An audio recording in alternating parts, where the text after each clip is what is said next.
And 2 years after the state's highest court rejected two of the governor's proposed tribal gaming compacts, he's trying again. Initially, he went around the legislative process and strayed from the model gaming compact. News 4's Capitol Bureau Chief Kaylee Olivas picks it up from here.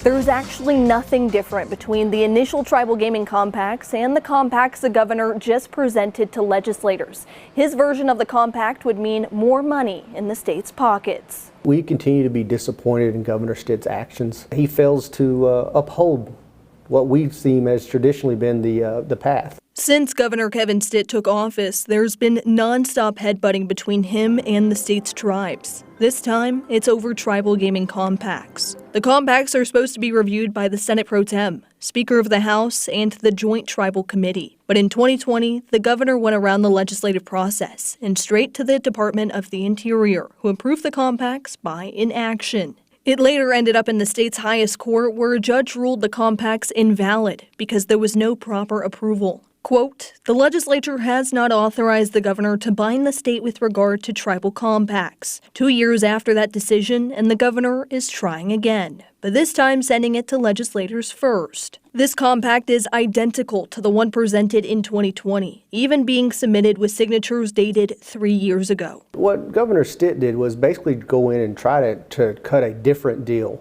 And so, their fees are higher, but there was also some mention of some games in the earlier ones that are not allowed under the model compact. The fees in the model compact allow the state to take anywhere between 4 and 10%, but the governor's version allows for 12 to 15%. The model gaming compact is basically a guideline, so there is flexibility there. It does not mean that it can't be modified, but it still has to follow the law.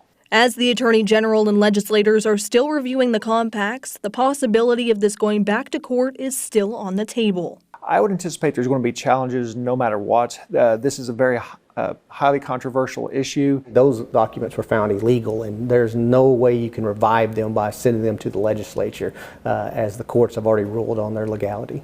In Oklahoma City, Kaylee Olivas, Oklahoma's News 4. We reached out to both tribes involved in the modified compacts. Only the United Keetoowah Band of Cherokee Indians responded. A representative tells us historically our 14,000 tribal members have benefited from the positive economic impact gaming brings to tribes. Neither tribe currently operates a casino, nor are they members of the Indian Gaming Association.